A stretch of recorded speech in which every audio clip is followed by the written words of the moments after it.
Coreia do Sul vai enviar um barco patrulha para proteger a plataforma flutuante na bacia do Rovuma. Governo diz que o financiamento aprovado pelo Banco Mundial para a reabilitação da EN1 inclui manutenção.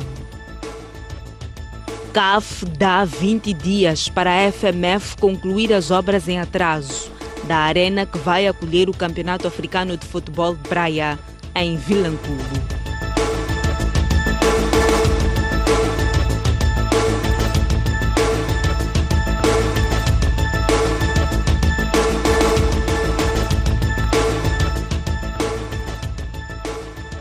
Boa noite, bem-vindo às notícias. A Coreia do Sul vai enviar um barco patrulha para proteger a plataforma flutuante que se prepara para explorar e exportar gás natural na bacia do Rovuma. A informação foi avançada depois do encontro entre o enviado sul-coreano e o presidente da República.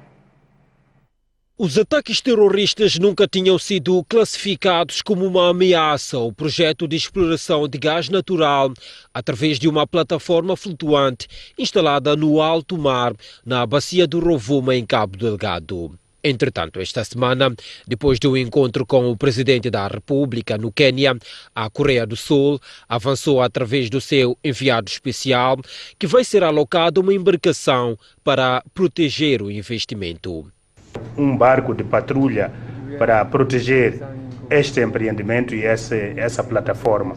E isso nós podemos confirmar nesta reunião, que é um processo que está em curso, que a breve trecho poderá ser concluído.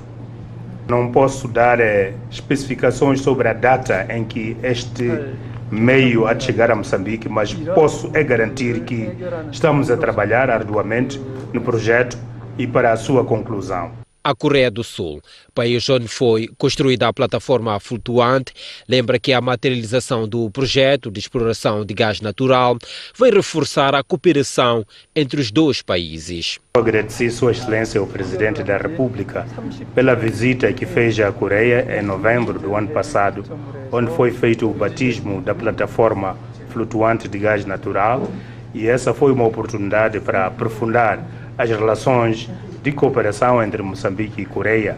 E através daquele empreendimento, empresas coreanas ficaram mais envolvidas no processo de desenvolvimento do gás natural, liquefeito em Moçambique, e também há uma empresa que está aí, concessionária também, que tem participações no projeto de gás natural. A exportação do primeiro lote de gás natural moçambicano está prevista para este ano e a previsão foi reforçada recentemente depois de uma visita do Ministro dos Recursos Minerais e Energia à infraestrutura. O Fundo de Estradas diz que o financiamento aprovado pelo Banco Mundial para a reabilitação da Estrada Nacional número 1 inclui a manutenção da via. O empreiteiro que vai reabilitar a EN1 também será responsável pela manutenção da estrada. Recentemente, o Banco Mundial aprovou 400 milhões de dólares para a reabilitação das áreas mais críticas da EN1. Mas a questão que nunca tinha sido esclarecida é a fonte de onde viria dinheiro para a manutenção da via. Agora há dados. A abordagem do projeto desenvolvido para a EN1 é um projeto inovador, que não só contempla a parte da reabilitação, como também inclui a manutenção de estradas. Portanto, é feito na modalidade OPRC, portanto, que é a contratação com base em resultados de desempenho, em que depois de um período inicial de reabilitação, há um período de manutenção de estradas, ou seja, o empreiteiro terminou a obra, mas mantém-se em contrato para fazer a sua manutenção por um certo número de anos, 5, 6 anos de período de manutenção. Fora disso, o Fundo de Estradas diz estar a confiar em outras formas de financiamento. Uma delas são, claro, as portagens. Porém, o financiamento através de portagens é um complemento às outras formas tradicionais de financiamento, como taxas sobre combustíveis e outras taxas de utilização de estradas que os nossos utentes, portanto, contribuem para a manutenção das estradas. Ainda sobre a reabilitação da N1, o Fundo de Estradas revelou que, afinal, o Banco Mundial vai disponibilizar, no total, 850 milhões de dólares dos acima de 1.000 milhões necessários para pôr todos os 2.500 quilómetros em condições. O projeto de reabilitação da N1, com o apoio do Banco Mundial, é um projeto com uma abordagem multifases. Portanto, agora foi aprovado o financiamento de 400 milhões, que vai atacar as áreas mais críticas deste corredor rodoviário. Teremos também um outro pacote que vai seguir em 2023 e depois em 2025, portanto, remanescente. Os pacotes adicionais serão de 230 a 220 milhões adicionais. E, portanto, perfazendo o pacote total, 850 milhões de dólares. Enquanto isso, continua a garantia de que as obras deverão começar em 2023, cumprida a parte burocrática do acesso ao financiamento do Banco Mundial. O uso cada vez maior de carros elétricos está a reduzir as receitas de importação de combustíveis. A situação preocupa os fundos africanos de estradas. O ministro das Obras Públicas diz que a solução está no uso de fontes alternativas de financiamento. O mundo está a marchar para o uso de energias limpas, daí que até os carros estão a transformar-se em elétricos.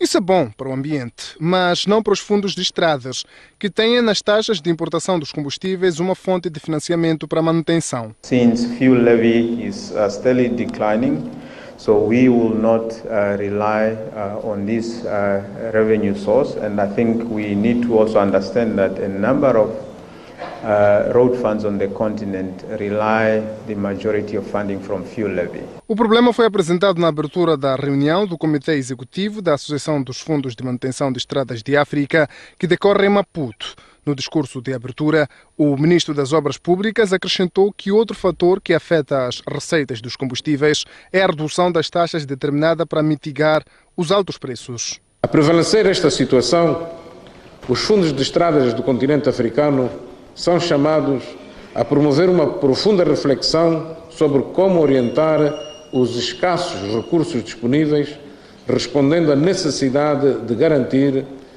a preservação do património existente, bem como a sua expansão. E há mais problemas. Estes desafios são agravados pelos eventos climáticos extraordinários que danificam as infraestruturas rodoviárias, aumentando ainda mais o déficit de financiamento já existente. Para resolver esse déficit, o ministro deu uma sugestão de solução. A busca de fontes alternativas e sustentáveis de financiamento deve ser um dos principais pontos de discussão entre os fundos de manutenção de estradas. A reunião do Comitê Executivo da Associação dos Fundos de Estradas de África decorreu em Maputo esta terça-feira e juntou fundos de estradas de várias partes do continente. A Agência Metropolitana de Transportes de Maputo diz que a bilhética eletrónica está operacional, mas no terreno a realidade mostra o contrário. Há equipamento avariado e passageiros que simplesmente não usam o sistema. A funcionalidade da bilhética eletrônica esteve em debate esta segunda-feira no programa Noite Informativa da STV Notícias. Falhas no sistema, canalização tardia da receita dos transportadores e a comissão de uso cobrada aos operadores são alguns dos pontos que dividiram opiniões entre a Agência Metropolitana de Maputo, FEMATRO e o gestor do sistema. É um sistema que tem que estar online. Tem que saber dividir o quanto é que eu ganho dono do carro e cair diretamente na minha conta. A empresa só me paga um valor, por exemplo, 16 meticais. E não me informa, 16 meticais equivale a quantos passageiros. E nós fomos reportando isso, que isso não está a ajudar. Isso não foi resolvido? Não foi resolvido até aqui. Não é 72 horas depois. O que acontece é o seguinte, 72 horas depois só pode ser uma receita referente a uma sexta-feira, não é? Que os bancos, como todos nós sabemos, o movimento que você faz a sexta-feira a partir da noite só se reflete praticamente, mas não é porque aquilo leva 72 horas. Nós temos casos de cabos cortados num ponto tão invisível para os passageiros que só a tripulação conhece, porque, por exemplo, o motorista conhece a parte eletrônica do autocarro, por requisito mesmo para ser motorista. Então, portanto, fios cortados propositadamente. Exatamente. Então, o que eu estou a dizer aqui, em parte, é que nós começamos a ver um processo de sabotagem do próprio sistema de bilhética. E parte desses problemas são vividos no terreno. Marta Justino é cobradora. No seu autocarro só tem apenas um validador, quando eram necessários 2. Logo, o sistema de bilhética eletrônica não tem como funcionar. No meu autocarro não está a funcionar porque a máquina de trás não tem. O que aconteceu com a máquina de trás? Teve problema, então tiveram que retirar para reparar a máquina. Ainda não vieram montar de novo? Sim, ainda não vieram montar. No terminal rodoviário da Praça dos Combatentes, vulgo Esquelene, alguns dos passageiros não sabem da existência do FAMBA, mas os que sabem não usam. Eu acho que é um sistema mau. Os autocarros ficam muito cheios. Não conseguem usar? Sim, não conseguimos usar o cartão. Sim, tem. Vi-te entrar ali e não usou? Nunca usei. Por quê? Nunca vi pessoa usar. Nunca vi uma pessoa usar, então nunca usei também. Não funciona isso aqui. Não funciona porque às vezes o carro está cheio. Você é obrigado a entrar de lá para vir descer aqui. Tens que passar o cartão aqui. Às vezes você é obrigado a entrar daqui, tens que ir passar passar à frente ou passar atrás. Não chegamos a entender como é que funcionam essas máquinas aqui. E a mais, nas horas de ponta, diz a cobradora Regina Banz, tem sido difícil usar o sistema. Não é fácil usar isso aqui para nós. Pior fica quando é hora da ponta. As pessoas querem entrar de um lado para lá, para você usar cartão não é fácil. O facto é que o sistema de bilhética eletrônica não está a funcionar plenamente em determinados autocarros. Não funciona. Há quanto tempo não funciona? Há 2 meses ou 3 meses atrás. E como é que fazem? Os passageiros entram e vocês cobram manualmente o dinheiro em espécie? Sim.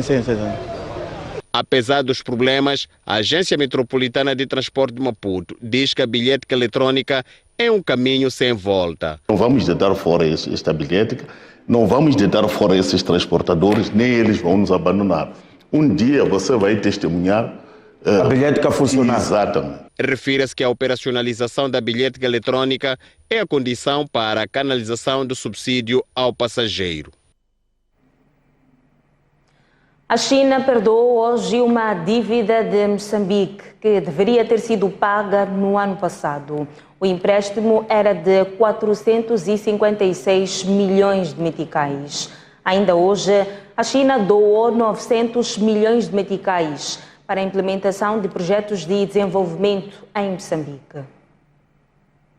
Este é o momento que simbolizou a assinatura de 3 instrumentos de cooperação entre Moçambique e China. O primeiro é referente ao perdão parcial de uma dívida de Moçambique, orçada em 50 milhões de yuans, o equivalente a um pouco mais de 450 milhões de meticais, com prazos de pagamentos vencidos no ano passado.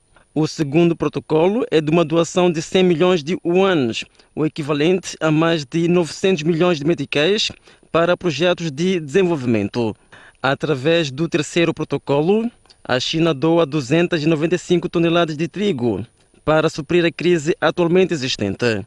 Reiteramos o nosso profundo agradecimento pelos donativos colocados à disposição do nosso país e o perdão da dívida, que vai certamente catapultar o desenvolvimento da economia nacional, avaliando sobretudo os desafios que estamos neste momento a passar, devido a várias descontinuidades, mas agora também que foram agravados pelo conflito Rússia e Ucrânia. Na ocasião, o embaixador da China garantiu mais apoios. No futuro próximo, a China continuará a oferecer vacinas para ajudar Moçambique a combater a pandemia, fornecer assistência alimentar para melhorar a vida do povo, enviar uma nova equipa médica, construir novas infraestruturas, realizar cooperação com hospitais homólogos para fortalecer o sistema médico e de saúde. A China prometeu ainda apoiar no combate ao terrorismo, através do fornecimento de materiais, equipamentos e formação de militares moçambicanos. A empresa Moçambique do Gongo Cimentos diz que vai pagar a multa de mais de 20 milhões de meticais imposta pela Autoridade Reguladora da Concorrência, apesar de discordar da sanção. A do Gongo acusa empresas concorrentes de tentativa de sabotagem. A Autoridade Reguladora da Concorrência multou há cerca de um mês a Moçambique do Gongo Cimentos em 20,5 milhões de meticais. O regulador justificou que a empresa não respondeu às questões sobre metodologias de cálculo dos preços de venda. Este pedido de informação surgiu por suspeitas de práticas anticoncorrenciais. Qual é a razão de reivindicar? Porque essas guerras todas não são da autoridade de concorrência. Porque não é possível uma autoridade, sabendo que esta empresa nasceu há um ano e apertar, se ainda está numa fase, portanto, de consolidação, está numa fase de eliminar para alguns prejuízos. E não é fácil logo estar a encontrar multas. É querer matar. Quer dizer, é um projeto mesmo de matar a fábrica. E mais, a empresa afirma que não recebeu nenhuma notificação por parte da Autoridade Reguladora da Concorrência a solicitar informações. Nós, quando recebemos portanto, a multa, portanto, essa infração, ficamos, em primeiro lugar, um pouco boca aberta, porque não tínhamos o conhecimento sobre qualquer trabalho que a autoridade reguladora estava a fazer a nível da empresa. Não tínhamos. A do Gongo diz que não tem o valor, mas assume o compromisso de pagar a multa mesmo discordando. Há sempre algum problema que vamos ter. Por isso, nós vamos solicitar que o pagamento seja de uma forma faseada, para não entrarmos num colapso. Nós já acabamos de aceitar que, pronto, a autoridade de concorrência é uma entidade legalmente instalada, é o Estado que está lá exatamente para controlar aquilo que são as atividades das empresas. Então, nós aceitamos isso. Em 2017, a do Gongo praticou preços de cimentos muito inferiores aos aplicados no mercado, o que levou os outros operadores a acusar a empresa de deslealdade e provocar falência de outras cimenteiras. Subiu de 4 para 7 o número de vítimas mortais em consequência do naufrágio que ocorreu em Nacala. Já foram localizados os corpos das 3 pessoas que eram dadas como desaparecidas. 5 dias depois do naufrágio ocorrido em Nacala, a administração marítima conseguiu localizar os corpos das 3 pessoas que eram dadas como desaparecidas. As operações de busca ficam assim terminadas e os corpos das vítimas foram entregues aos familiares. O naufrágio aconteceu por volta das 14 horas da última quinta-feira, quando uma embarcação de pesca transportava 23 pessoas. O excesso de lotação é apontado como sendo a principal causa do acidente. No dia do sucedido foram resgatados 4 corpos e, com estes 3, o número de vítimas mortais sobe para 7. A PRM em Nampula diz que abateu 2 drones que sobrevoavam na zona próxima do quartel da Força Especial da Polícia. Por outro lado, foram apresentadas 29 pessoas que se alega que estavam a ser recrutadas para o terrorismo. O Comando Provincial da PRM em Nampula disse esta terça-feira que abateu 2 drones que estavam a sobrevoar a zona adjacente ao quartel da Força Especial da Polícia. Foram vistos 2 drones a sobrevoar a zona do aeroporto e anexo ao aeroporto encontra-se um quartel das Forças Especiais de Reserva da PRM. Daí que, por si só, esta situação já levantou alguma suspeita, daí que houve necessidade de criar condições para que esses objetos não se sobrevoassem sobre os nossos quartéis. E a decisão foi mesmo de abatê-los e apreendê-los. E neste momento está-se a fazer um trabalho para ferir os proprietários dos mesmos e provavelmente saber quais foram as suas motivações, caso haja matéria criminal, para poderem ser responsabilizados. O estranho é que o espaço aéreo das zonas de servidão aeroportuária são de princípio codificados para que não possam sobrevoar objetos como drones, como forma de garantir segurança aérea. Por outro lado, a polícia apresentou este grupo de 29 jovens que supostamente estavam a ser aliciados por terroristas. Eu estive com viagem, saí em casa na Cala, vou na Palma. Agora, quando chego uma Magomia, eu trocar de carro, queria entrar em outro carro para lá, Palma, aí capturado. Eu vou lá em casa. Eu nasci lá, em Kionga, distrito de Palma. Agora mudou e fica na Cala a partir de 2000. Ali, na Cala, muitos família que está ali, Maconte, Kimani, Swahili, ele já foi embora. Enquanto ali, na Cala, ele está brincando conosco. Se ele vir ele embora, nós estamos pensando como luta já acabou. A do que nós, começa a querer ela, como ele já foi embora. Depois nós, antes de chegar ali Macomia já está ao caralho. Que foram neutralizados na zona de risco de Cabo Delgado, concretamente nos distritos de Macomia, Palma e Kisanga. Importa referir que não foram neutralizados na linha de guerra. No entanto, são indivíduos que foram recrutados com indivíduos de conduta duvidosas, precisamente para aumentar os grupos de terroristas que vêm criando terror a nível da zona norte do país. Graças à intervenção policial, o trabalho de inteligência operativa que vem se realizando ao longo da província de Cabo Delgado, foi possível interpelar esses indivíduos e encaminhá-los às nossas instalações policiais antes que fizessem parte dos grupos terroristas. A polícia diz que, por enquanto, não há matéria criminal para que possam ser indiciados. Por isso, serão devolvidos às suas zonas de origem. Exceto uma mulher de Cabo Delgado, todos são de Nacala Porto e Memba, aqui em Nampula. O Jornal da Noite sai agora para uma curta pausa, mas antes a informação cambial para si que nos acompanha a partir da STV. Até já. De volta às notícias. A Procuradoria-Geral da República recuperou cerca de 240 mil dólares nos últimos 6 anos no âmbito da recuperação de ativos. O valor é considerado muito baixo e a PGR queixa-se de dificuldades no processo. De 2015 a 2021, o Gabinete Central de Combate à Corrupção e o Gabinete de Recuperação de Ativos conseguiram apreender cerca de 240 mil dólares americanos advindos de práticas criminosas. Em meticais, 274 milhões aproximadamente recuperados. Em termos de dólares, temos cerca de 240.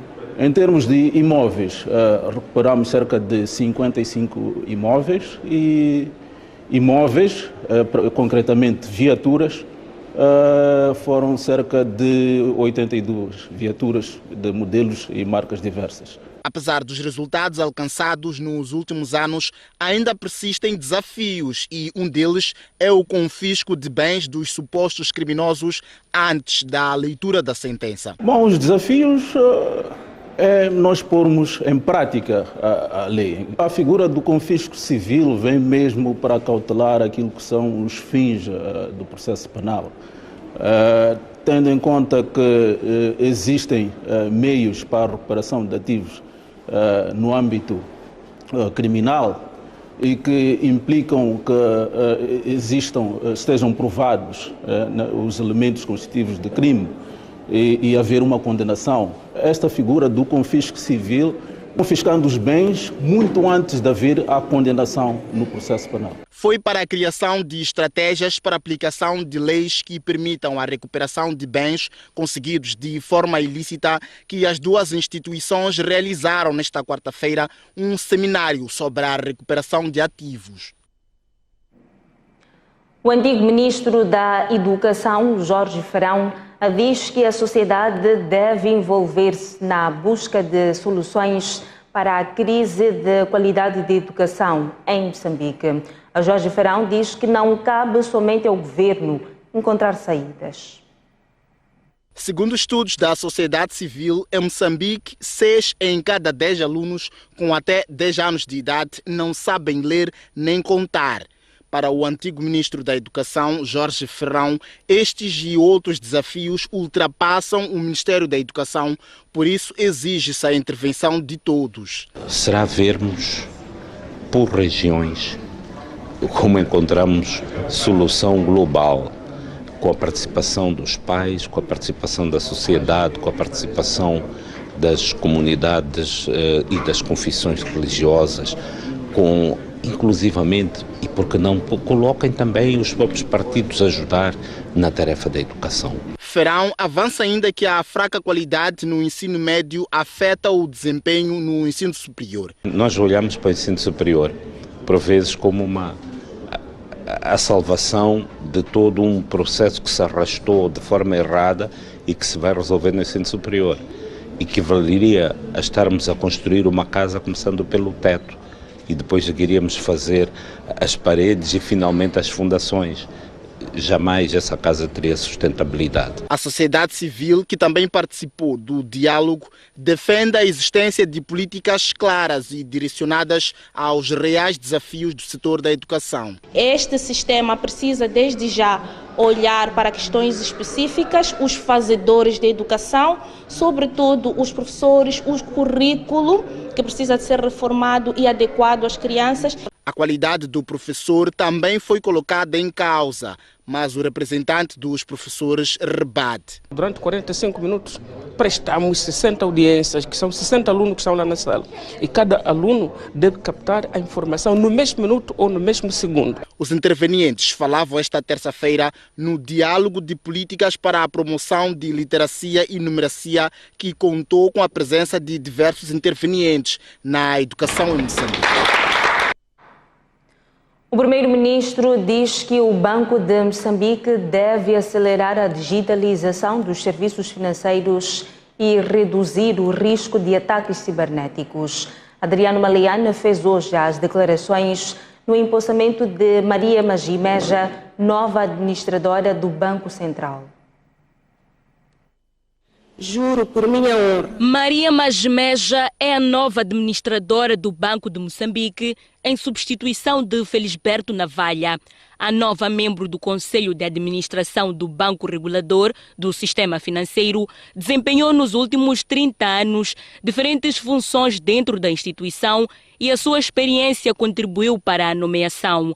O primeiro-ministro Adriano Maliane lança desafios. A aceleração da transmissão digital e mitigação de riscos cibernéticos, por forma a tornar as nossas operações mais eficazes, eficientes e resilientes. Maria Majimeja é também chamada a encontrar soluções inovadoras. As medidas de estímulo à economia anunciadas por Sua Excelência Filipe Jacinto Nunes, Presidente da República, coloca desafios adicionais às instituições de crédito e financeiras, e em particular ao Banco de Moçambique, nosso Banco Central, para encontrar soluções inovadoras para a consolidação da estabilidade macroeconómica e financeira. A nova administradora do Banco Central diz que está comprometida com os desafios colocados. Espero poder contribuir com todo o meu saber que consegui ter ao longo deste tempo. Acima de tudo, eu conto com o apoio de Sua Excelência o Sr. Governador, dos restantes membros do Conselho de Administração e também dos trabalhadores em geral. Maria Majimeja é a quarta mulher a integrar o Conselho de Administração do Banco de Moçambique, instituição que está sem vice-governador há 9 meses. O Porto de Pemba já tem equipamento para fazer inspeções não intrusivas de mercadorias. O equipamento, que entrou ontem em funcionamento, vai reduzir o tempo e os custos de desembaraço aduaneiro. A unidade móvel de inspeção não intrusiva de mercadoria, conhecido por SCAN, foi instalado dentro do recinto do Porto de Pemba, com o objetivo de evitar o contrabando de mercadorias e a circulação de produtos proibidos. Este equipamento, que é o scanner ZBV, é uma tecnologia de ponta integrada para a segurança transfronteiriça e que a nível aduaneiro irá trazer estimados benefícios na medida em que, portanto, irá reduzir consideravelmente os tempos de desembaraço das mercadorias e trazer também maior rigor nas inspeções que nós fazemos. Além de reduzir o tempo de desembaraço aduaneiro, a inspeção automática de mercadorias no porto de Pemba vai reduzir custos de operações para os empresários e vai facilitar o trabalho dos despachantes aduaneiros. Se a gente embarcasse mercadoria que não pudesse ver assim a olho, sem um exame nítido, recuar o processo, acelerar, recuar, depois temos que voltar ao processo. Então são esses prejuízos, quer em termos financeiros, quer em termos de tempo, quer em termos de prejuízo das próprias instituições, que as pessoas tenham que voltar a fazer o exame, transtornos como esses. O contentor tem de ser descarregado aqui e depois tornar a carregar. Muitas vezes pode não se conseguir acomodar dentro do contentor conforme veio e pode-se danificar alguma coisa. Pemba era o único porto do país que fazia a inspeção de mercadoria de forma manual, um método que levava horas ou mesmo dias para ser concluído, contra os atuais 20 minutos. A sociedade civil quer mais inclusão das mulheres no processo de DDR. O Instituto para a Democracia Multipartidária diz que se deve buscar estratégias para o envolvimento da mulher na manutenção da paz. A mulher é uma das principais vítimas dos conflitos armados no país e uma das partes integrantes no processo de pacificação.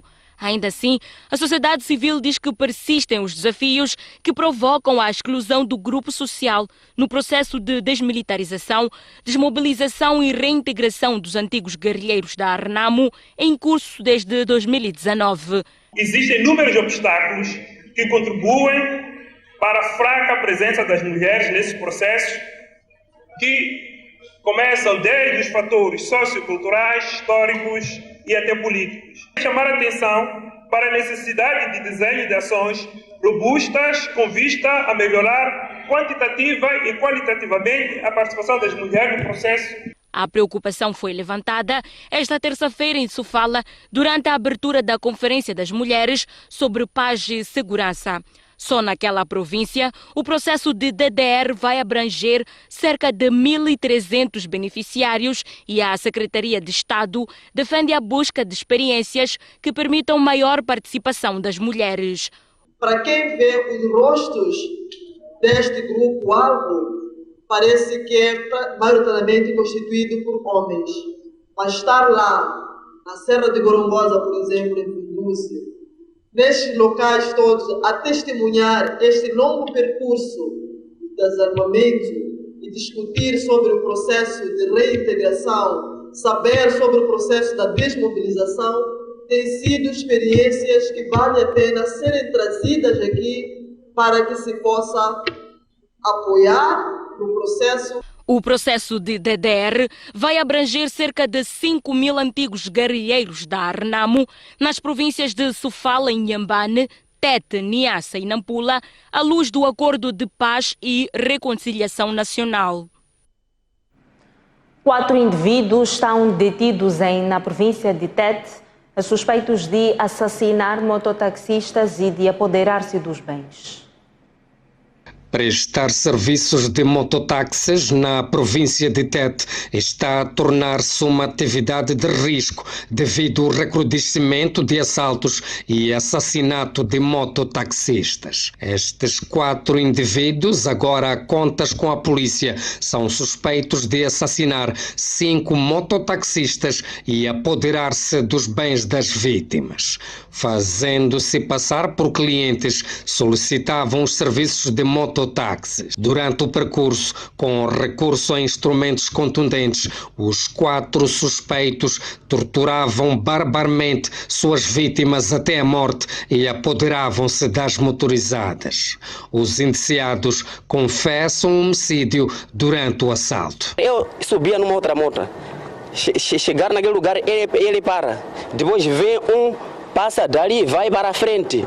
E você, taxista, quando você vê aquele que está ali à frente, você fica parecendo uma outra pessoa. Quando você fica trabalhado, foi quando esse gordo leva martelo e te bate. Eu que eu me lembro, que eu sei, são 2 pessoas. Uma primeira pessoa foi no cemitério de manhã, a outra pessoa foi no Chiboma. Eu já roubei 4 motas. Damiano Caundano, Mateus Gemus e Dito Jamal são parte das vítimas. Recentemente foram enganados e agredidos alegadamente por este grupo de malfeitores e foram parar no hospital. Eu já descobri uma martelo, a primeira martelo que recebi, a segunda martelo que recebi, outra que parece um taxista que me bateu aqui, me furou aqui, aí perdi a memória naquela hora. De repente estou a fazer assim, esse baixinho está a pegar assim, ao me pagar, esse tirou o martelo, começou a me bater aqui na cabeça. Dados oficiais da polícia apontam para 5 assassinatos de mototaxistas este ano na província de Tete. Vamos agora à página internacional. A Arménia anunciou hoje a morte de 49 soldados durante um confronto com o Azerbaijão. Em causa está a disputa pela região de Nagorno-Karabakh, uma zona rica em petróleo. Há manifestações contra a monarquia na Escócia, Inglaterra e na Irlanda do Norte. Os protestos são feitos nos cortejos fúnebres da Rainha Isabel II. A polícia britânica reconhece que os protestantes têm direito de manifestar-se contra a monarquia.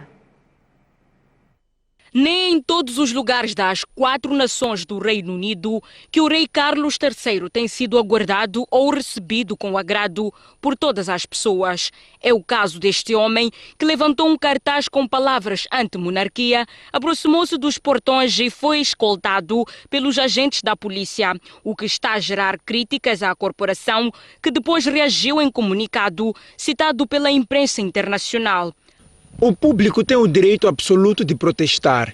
Deixamos isto claro a todos os agentes envolvidos na extraordinária operação policial atualmente em curso e vamos continuar a fazê-lo, afirmou a Polícia Metropolitana. O incidente aconteceu na manhã desta terça-feira no passeio em frente ao Palácio Westminster, edifício do Parlamento da Irlanda do Norte, onde se aguardava pelo rei Carlos III. Este não foi o primeiro caso. Uma mulher na Escócia e um homem na Inglaterra foram detidos após segurarem cartazes com dizeres contra o regime de monarquia. Estas detenções foram classificadas como uma afronta à democracia pela Big Brother Watch, organização defensora dos direitos civis, citada pela SIC Notícias. De acordo com esta sondagem publicada em junho pelo Instituto YouGov, 62% dos britânicos pensam que o país deveria permanecer como monarquia e apenas 22% responderam preferir um chefe de Estado eleito. O Jornal da Noite sai agora para mais uma curta pausa, mas antes a previsão do estado do tempo para as próximas 24 horas. Começamos pelo sul, continuação de tempo ligeiramente fresco, uma máxima de 25, uma mínima de 16. A previsão de chuviscos, mesmo cenário em Xai-Xai, Gaza, 25 de máxima e 18 de mínima. Em Amman, 26 de máxima e 20 de mínima. Avançamos ao centro do país, começamos por Beira, continuação de céu ligeiramente nublado, possibilidade de chuviscos, 26 de máxima e 21 de mínima. Em Chimoio, a temperatura vai atingir os 22 graus de máxima e 13 de mínima. Quelimane, 27 de máxima e 21 de mínima. Tete, previsão de céu limpo, tempo quente, 35 de máxima e 19 de mínima.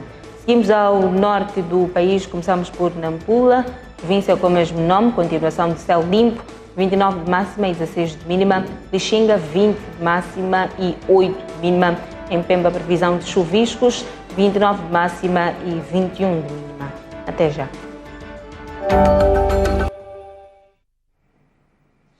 Retomamos as notícias. Olhamos agora o desporto. A Confederação Africana de Futebol está agastada com o atraso das obras de construção da arena que vai acolher o Campeonato Africano de Futebol de Praia em Vilanculo. O diretor de competições da CAF diz que a FMF tem 20 dias para concluir as obras. Há pouco menos de 40 dias para o arranque do Campeonato Africano de Futebol de Praia em Vilanculo, as obras de construção da arena que vão acolher o evento ainda não terminaram. Tudo que existe até o momento é o campo principal que recebeu a areia da praia, instalaram estas bancadas e recuperaram algumas infraestruturas que já existiam no local. Uma equipe da Confederação Africana de Futebol esteve na arena de Vilanculo e não gostou do que viu. Between now and 30 September, first of all, the construction needs to be finished before 30th of September, and then we need to start the work in terms of making sure that the finishing touch, that we start with the branding, we start also with the technical equipment, with the goalpost and the corner flags also that we have in here. The dressing room also needs to be fully functional, so between now and the 30th, the main work starts, and then we start to do the testing. O presidente da Federação Moçambicana de Futebol, Faisal Cidade, reconhece o atraso das obras, mas diz que não tem dinheiro para sua conclusão. Estamos a fazer o esforço, há um problema também financeiro. Já esta manhã falei com o secretário de Estado do Desporto, a nossa preocupação em termos de valores, não é? Havia uma promessa da parte das entidades governamentais para que também disponibilizem algum valor também para a gente terminar as obras e outros aspectos inerentes à organização. Recorde-se que para a construção da Arena de Vilanculo, o município local mobilizou junto da Sasol $300 mil americanos, dinheiro com o qual foi possível executar a primeira fase das obras. A prova de kart será a primeira competição a ser realizada pelo ATCM, um mês depois da interrupção. O evento, a ter lugar no sábado, acontece depois de o ATCM vencer a batalha judicial contra a Federação Moçambicana de Automobilismo e Motociclismo. O desfecho que eu digo que nós temos e que acredito que seja o facto, que seja o caso, é que já o Tribunal disse por várias vezes que o ATCM tem razão e pode fazer os eventos que faz. Se alguém não está satisfeito com isso, faça na sua própria casa melhor. A ponto final, nova linha e travessão. Agora o foco passa pelo futuro e a realização da prova de kart, que contará com a participação de 30 pilotos nacionais, será a primeira ação do ATCM depois de vencer a batalha judicial. Já este sábado teremos mais uma ronda do campeonato de karting ATCM Ronil, CKA Ronil, através dos quais teremos 5 classes em disputa na retoma que é do desporto automóvel em Moçambique. Após o kart, o Picanto Cup, adiado há semanas devido à providência cautelar interposta pela Federação Moçambicana de Automobilismo contra o ATCM, poderá ser a próxima competição. Iremos reagendar o nosso calendário de forma a incluir todas as provas que estiveram canceladas durante o interregno que ontem terminou. Iremos calendarizar as provas do Grupo Velocidade Modificados, as provas do calendário do Picanto Cup, assim como do Drag Racing e provas de Drift que ficaram de alguma forma prejudicadas neste momento. Para o evento deste sábado, os pilotos já preparam sua participação no autódromo do ATCM.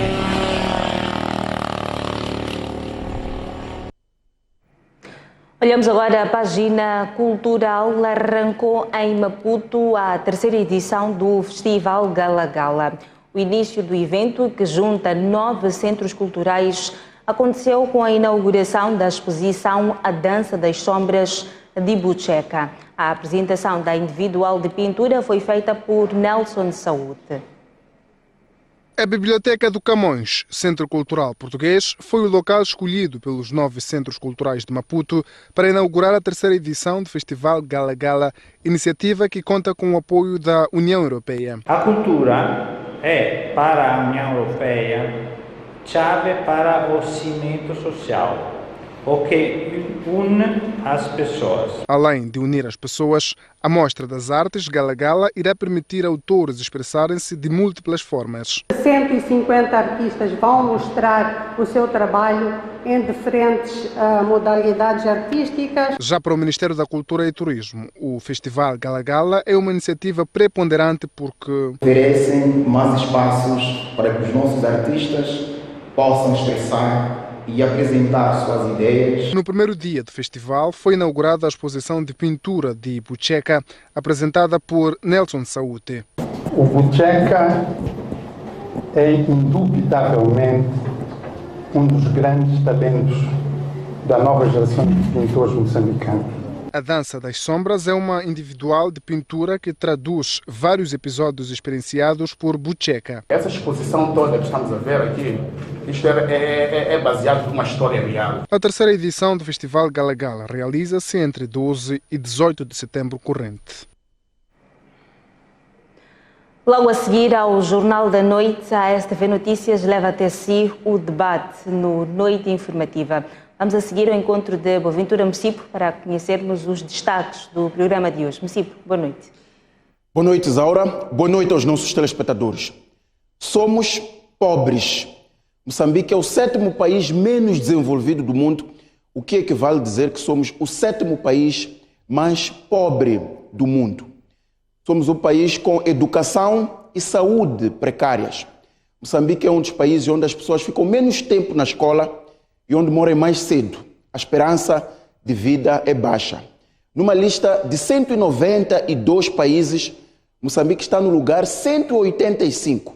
Só conseguimos estar à frente de países como a República do Sudão, o Mali e por aí fora. Entretanto, a pobreza em Moçambique ela é estrutural. As Nações Unidas indicam que entre 1992 ou de 1992 a esta parte, Moçambique nunca conseguiu sair do lugar dos mais pobres do mundo. A questão é o que falhou em 30 anos. Programas como ProAgri 1, ProAgri 2, Revolução Verde, 7 milhões aos distritos, Plano de Ação de Combate à Pobreza, Sustenta, entre tantos outros, não foram capazes de promover uma verdadeira transformação socioeconômica do país. Este é o tema que abre a Noite Informativa de hoje.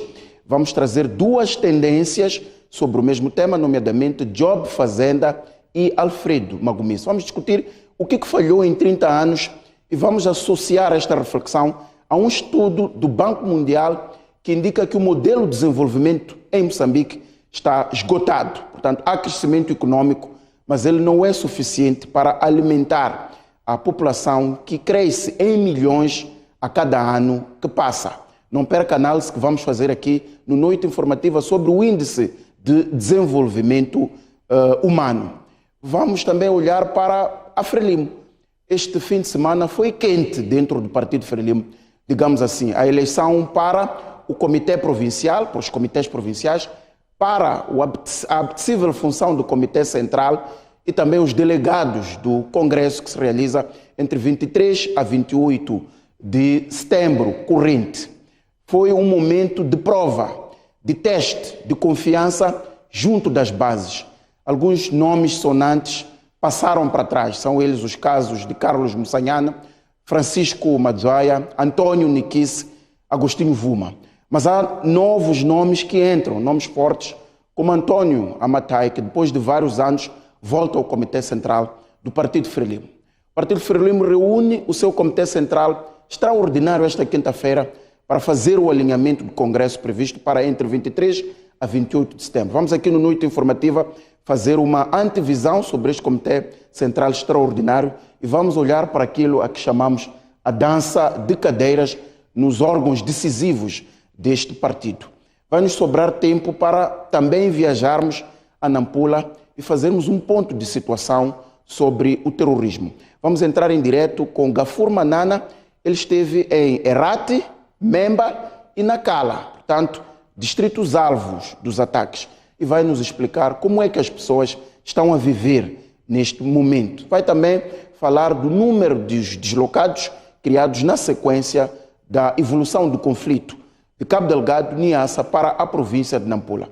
Vamos entrar em direto também com Ricardo Machava para nos fazer o ponto de situação em relação àquilo que acontece no centro da cidade. Funcionários que fugiram de Memba e Herati para a capital da província e hoje têm receio de regressar.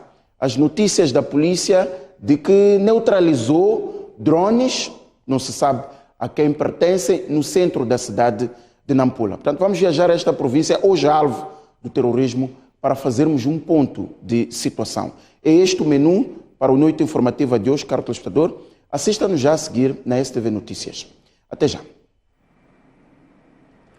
Está feito o convite, daqui a pouco, depois do Jornal da Noite. Chegamos ao fim das notícias. Obrigada pela atenção dispensada. Vemo-nos amanhã, à mesma hora. Boa noite, bom descanso.